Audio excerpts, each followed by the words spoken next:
The Star of Hope loomed before them like a dying whale in the cosmic ocean, its hull cracked and bleeding atmosphere into the void. Captain Chin watched through the Defiance's viewports as her ship maneuvered alongside the massive Kethmori colony vessel, noting the extent of damage that made her heart sink. "Jesus," whispered Navigation Officer Kim. "It's worse than I thought." The colony ship was enormous. Compared to the Defiance, nearly 3 kilometers long and designed to house 200,000 beings for decades of travel. But now it tumbled slowly through space, its hull split open in a dozen places, emergency lights flickering weakly through transparent aluminum windows. "Chief, please tell me you can work with this," Chun called down to engineering.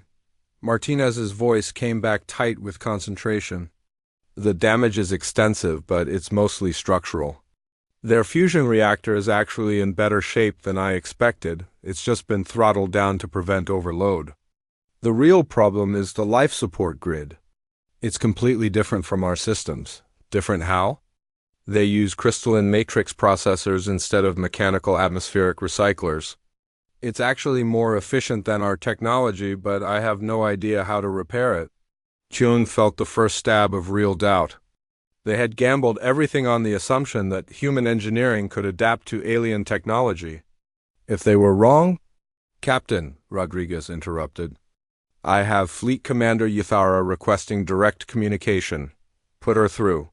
The main screen flickered to life, showing a being that looked like a cross between a butterfly and a praying mantis, with iridescent wings folded behind a delicate humanoid torso. Despite the alien appearance, Chun could read exhaustion and desperate hope in the large compound eyes. "Captain Chun," Yathara said, her translated voice musical despite the circumstances, "we have monitored your approach. Your ship is much smaller than we expected." "We're not here to evacuate you, Commander," Chun said. "We're here to fix your ship?" The silence that followed stretched long enough that Chun wondered if the translation system had failed. Finally, Yathara spoke again. "Fix our ship? But your technology." The diplomatic station said humans were primitive. "We are primitive," Chun agreed. "We're also stubborn. My chief engineer believes we can get your vessel operational long enough to reach safe harbor. The risk to your crew is our choice to take." "Commander, I need your engineering staff to work directly with my people. We're going to try something that's never been attempted before, a complete technology hybrid repair, using parts from both our ships." What followed was 18 hours of organized chaos that would have horrified any engineering professor, but somehow worked through sheer human determination and Kethmori desperation. Chief Martinez led a team of 20 human engineers onto the Star of Hope, carrying cutting torches, fusion welders, and equipment that looked primitive compared to the elegant alien technology around them. But where the Kethmori systems had failed, human redundancy and over-engineering proved their worth. "Their atmospheric processors are too damaged to repair," Martinez reported during Hour 6, his voice coming through the com with the hollow echo of someone working in a pressure suit. "But I think I can jury-rig our atmospheric recyclers to interface with their distribution system." "How?" Chun asked, very carefully and with a lot of prayer. The human engineers worked with an intensity that amazed their Kethmori counterparts. Where the aliens had elegant solutions that failed completely when damaged, the humans created ugly patches that somehow held together.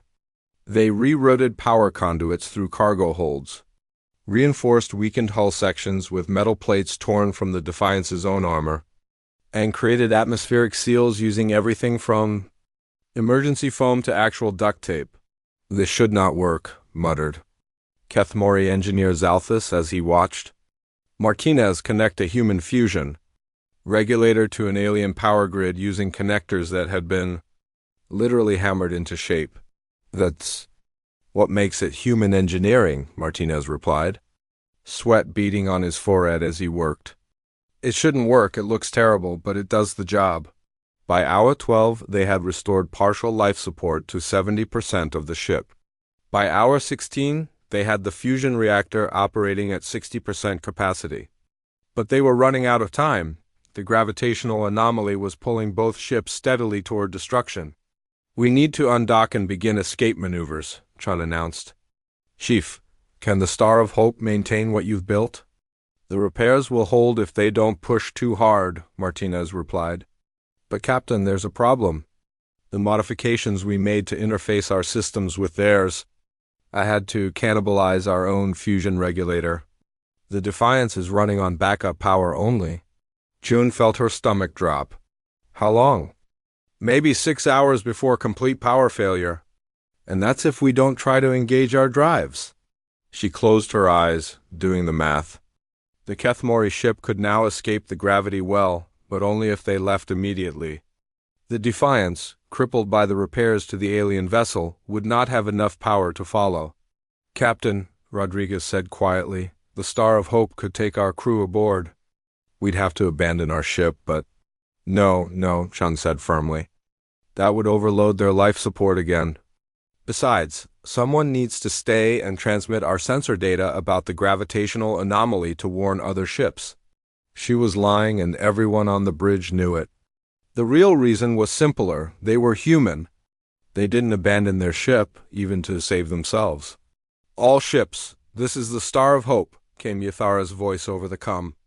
"We are detecting power failures aboard the human vessel. We are prepared to extend our shields to cover both ships during escape maneuvers." "Negative, Star of Hope," Chun replied. "Your repairs won't withstand that kind of strain. You need to leave now while you can."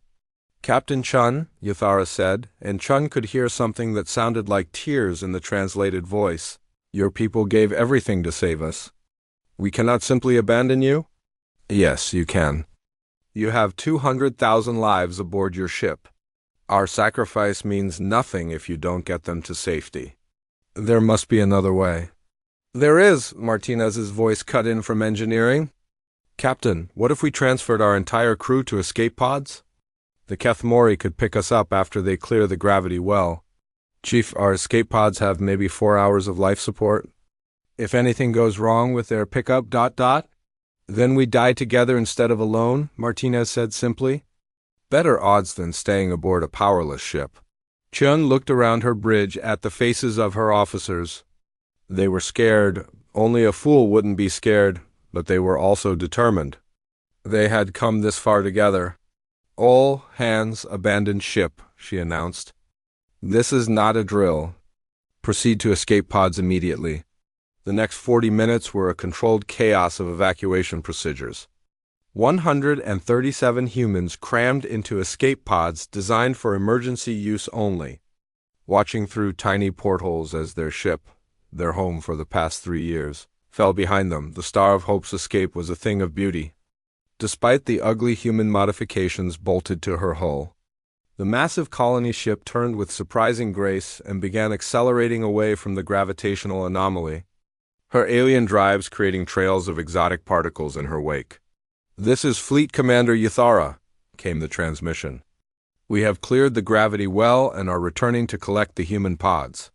From Pod 7, Chun watched the stars wheel past and felt a profound satisfaction. They had done it. 200,000 lives saved, at the cost of 1 ship and no human casualties. "Captain," Rodriguez's voice came through the pod's small comm system. "I'm picking up a transmission from the diplomatic station. They're demanding a full report on unauthorized rescue operations in violation of established protocols." Chun smiled grimly. "Tell them Earth doesn't recognize their authority to determine who lives and who dies." The rescue took another 3 hours, but eventually every human pod was safely aboard the Star of Hope. Shun found herself in the colony ship's observation deck, looking out at where the Defiance had been before the gravitational anomaly claimed her. "She was a good ship," Yathara said, approaching with the graceful movements of her species. "She was home," Chun replied. "But homes can be rebuilt. People can't be replaced." "The diplomatic station has been monitoring our communications," Yathara continued. "Ambassador Zikthari has requested permission to speak with you directly. I'm sure she has." The transmission came through on the observation deck's communication system. Zicthari's crystalline form appeared on the screen, and Chin could read confusion and something that might have been shame in her alien features. "Captain Chun," the Vorthek ambassador began, "your actions were unexpected. Our calculations indicated that human technology was insufficient for this rescue." "Your calculations were correct," Chun said. "Our technology was insufficient. We succeeded anyway." "How?" Chun considered her answer carefully. "Because you forgot that intelligence isn't about having the perfect solution. It's about refusing to quit until you find a solution that works. The loss of your vessel was regrettable," Zicthari said, though her tone suggested she was still processing the concept of voluntary sacrifice. "The loss of our vessel was irrelevant," Chun corrected. "We're explorers, not accountants. Ships can be replaced." "Honor can." The used Defiance shuddered as her fusion drives pushed beyond their rated capacity. In the engine room, Chief Engineer Martinez watched power readings climb into the red zone while making constant adjustments to the magnetic containment fields. "She's holding together, Captain," he reported over the comm, "but I can't promise how long. These drives weren't meant to run at 120% for extended periods." "How long can you give me, Chief?" Captain Chun asked from the bridge. "Maybe 30 hours at this pace before we start risking a complete fusion plant breakdown. That would leave us drifting just like the ship we're trying to rescue." Chun studied the navigation display. At their current velocity, they would reach the Andromeda Drift in 34 hours. They needed those extra 4 hours to have any chance of helping the Kefmori. "What if we stripped non-essential systems for extra power?" she asked. "Already thought of that.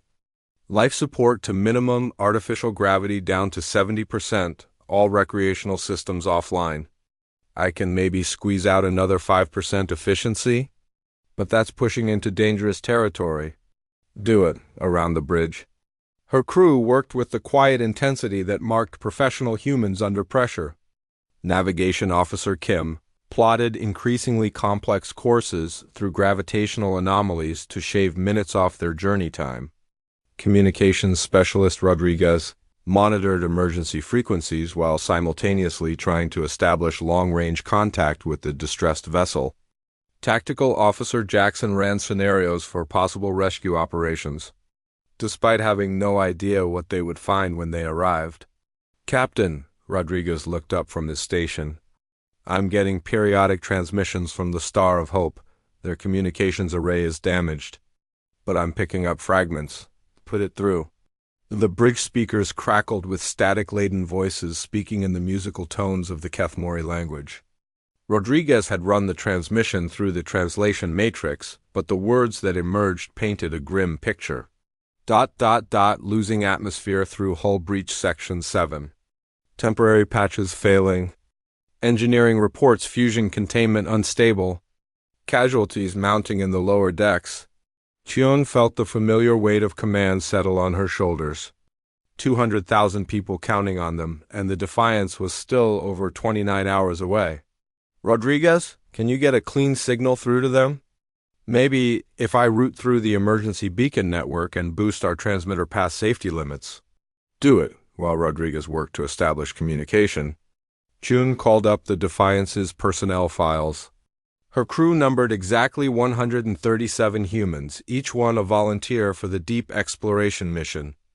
They came from every continent on Earth, representing dozens of nationalities, religions, and cultures, but they shared one thing in common: the human drive to explore, to push boundaries, to help others regardless of personal cost.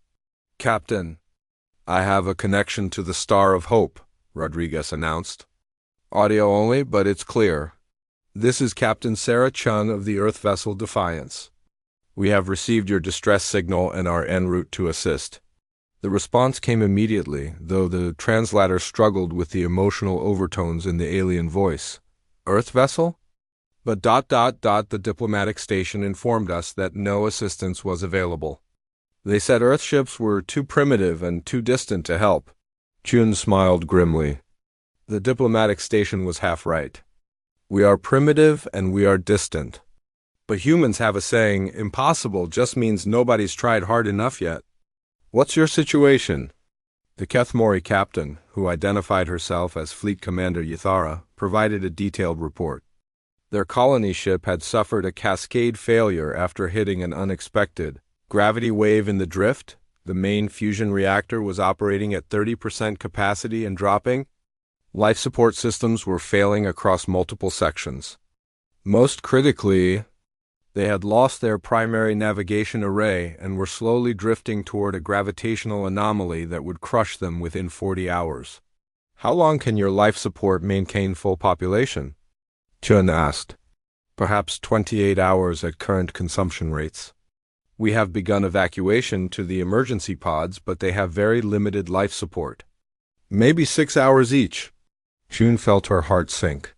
Even if the Defiance arrived in time, their ship could not possibly accommodate 200,000 refugees. The human vessel was designed for exploration, not evacuation. At maximum capacity, cramming people into every available space including cargo holds, they might save 20,000. It would mean abandoning the rest to die. Commander, she said, prepare your people for evacuation, but don't give up yet.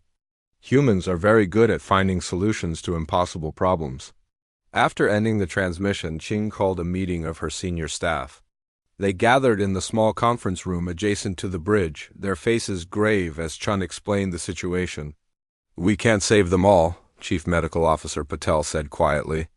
Our ship simply doesn't have the capacity. Maybe we don't need to save them all at once, suggested Chief Engineer Martinez. What if we could repair their ship instead of evacuating it? From what they described, they need major structural repairs and complete fusion reactor rebuilding, Navigation Officer Kim pointed out. That would take weeks in a proper shipyard. Not if we think like humans instead of engineers, Martinez continued. I've been studying the technical specifications they transmitted. The Kethmori build things like the advanced civilizations, everything integrated, everything precise, everything designed to exact tolerances. And? Chun prompted. We build things tough, adaptable, fixable in the field with whatever we have available. What if we don't try to fix their ship to original specifications? What if we just make it work long enough to get everyone to safety? Chun felt a spark of hope. What would you need? First, we'd need to transfer our entire engineering crew to their vessel.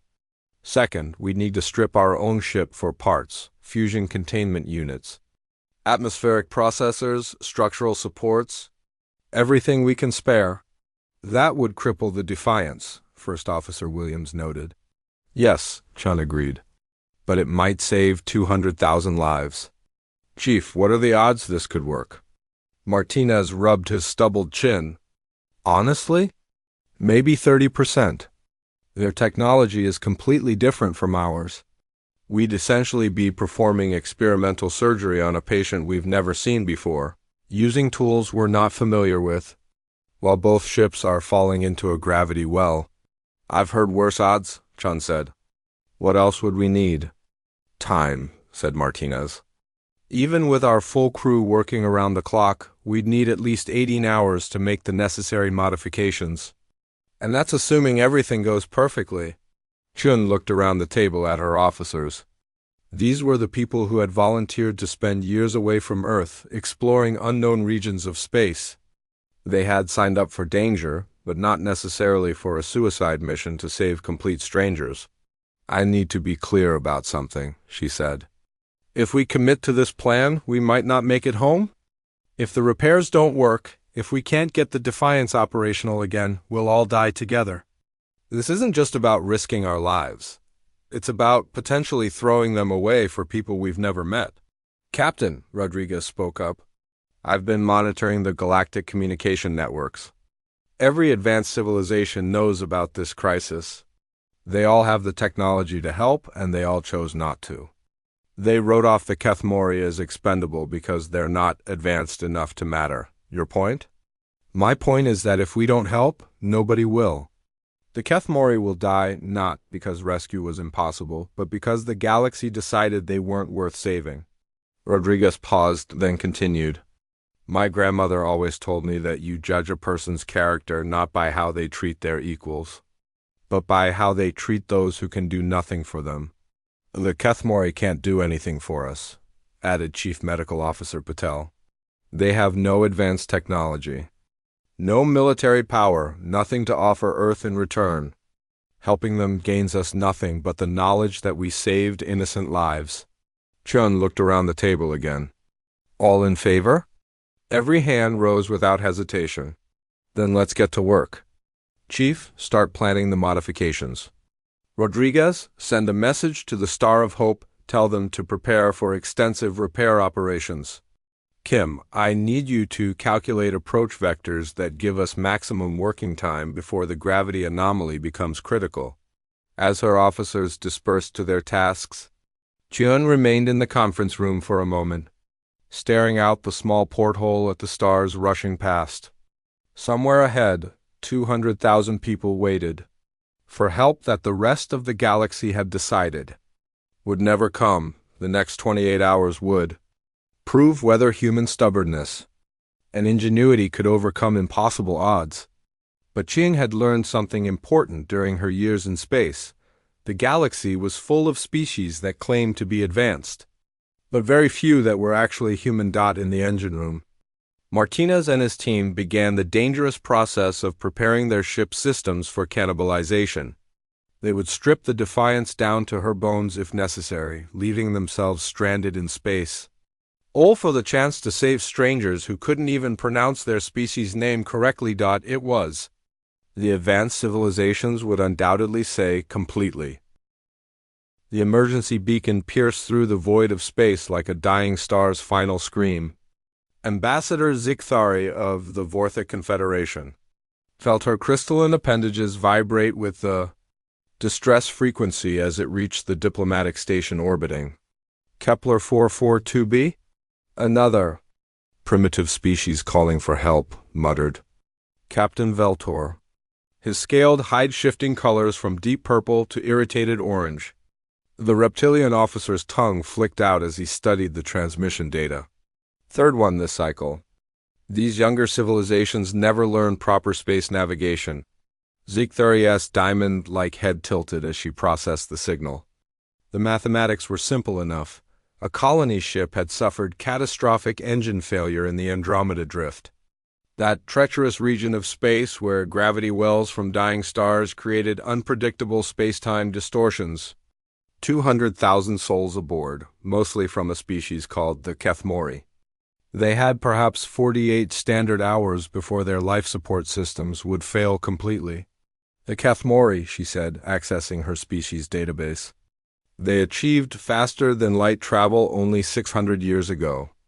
Barely past their technological infancy, yet they attempt to colonize the outer rim systems. Foolish, agreed Commander Thexelise of the Mechanical Collective, her photonic brain calculating trajectories. The Andromeda Drift requires Class 7 shielding minimum. Their technology indicates Class 3 capabilities at best. Around the diplomatic table, representatives from the galaxy's most advanced civilizations nodded in agreement. The ethereal ascended, beings of pure energy who had transcended physical form millennia ago, pulsed with what might have been disdain. The ancient architects who had built stellar megastructures before most species had discovered fire remained characteristically silent, but their disapproval was obvious through their psychic emanations.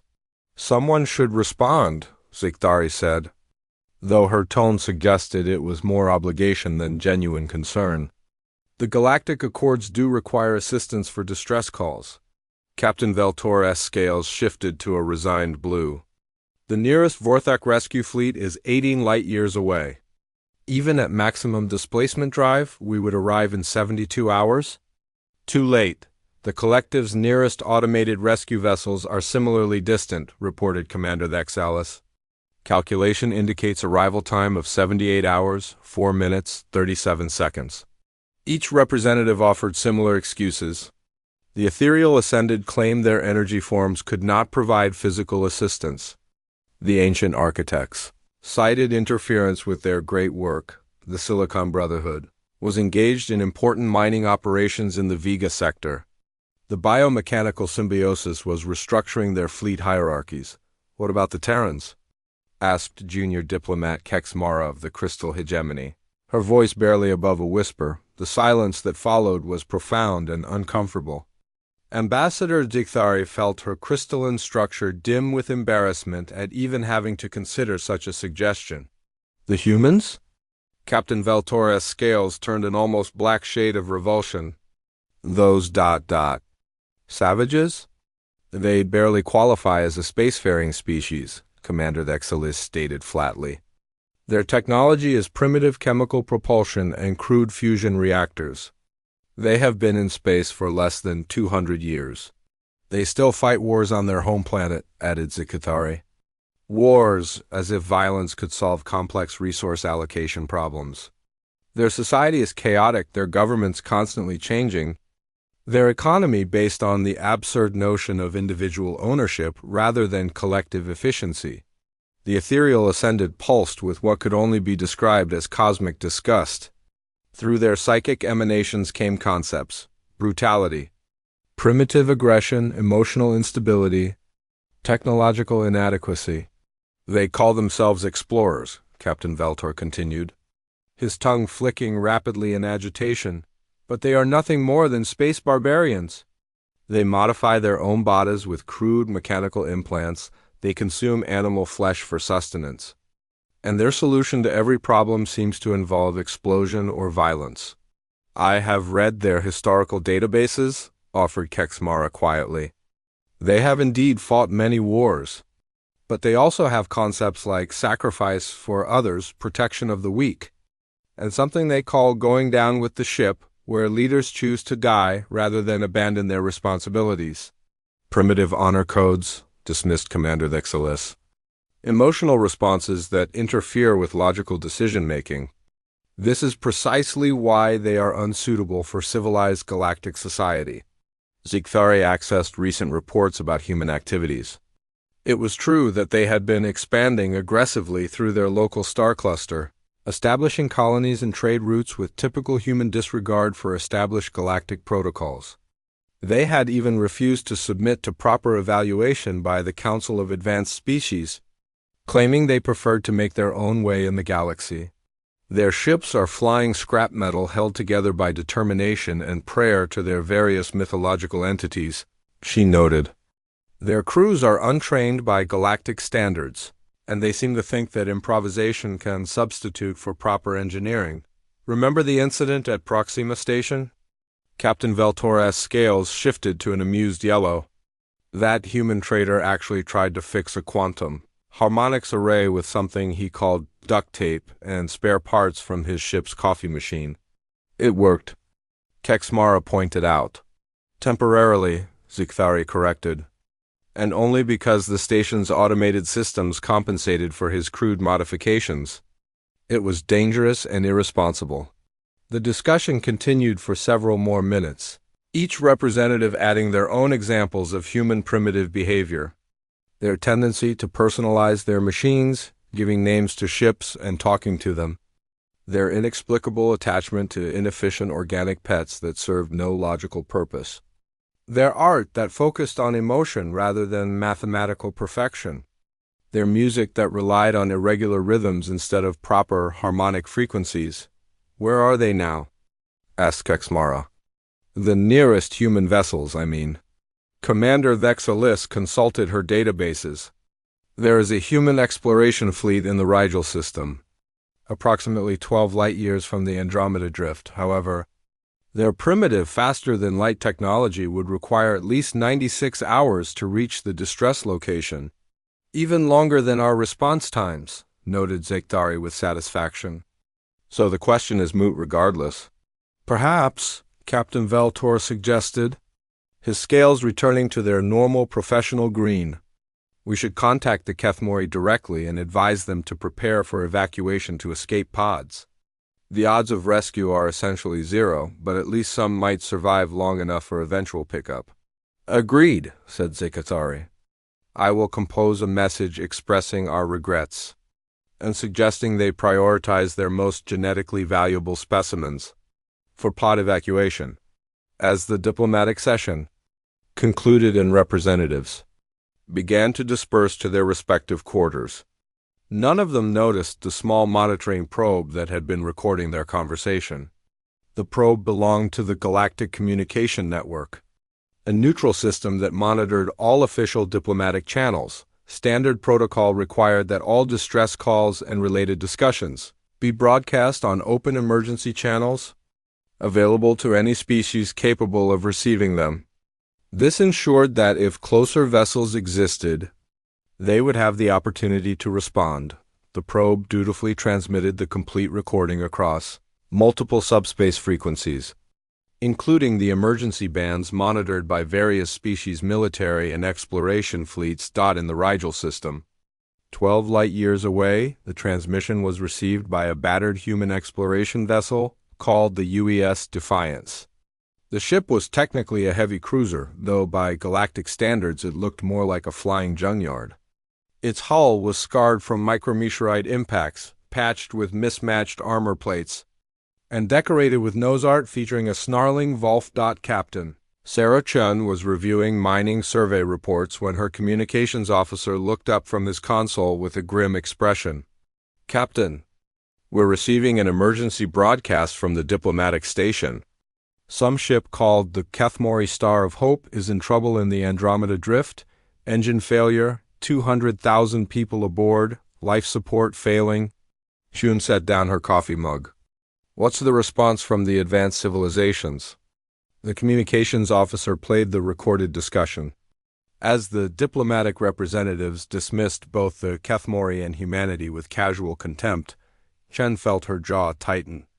By the time Ambassador Zikthari suggested the aliens simply abandon their weakest members to die, the captain's knuckles had turned white where she gripped her chair. "Ma'am?" Her first officer prompted quietly. Chun stood up slowly, her mind already running calculations. The Defiance's drives were indeed primitive by galactic standards, but they had something the advanced civilizations had apparently forgotten in their technological superiority: a human crew willing to push every system past its theoretical limits. "Plot a course for the Andromeda Drift," she ordered. "Maximum burn on all drives. And send a message to the Star of Hope." "What should the message say, Captain?" Chun smiled grimly. "Tell them help is coming.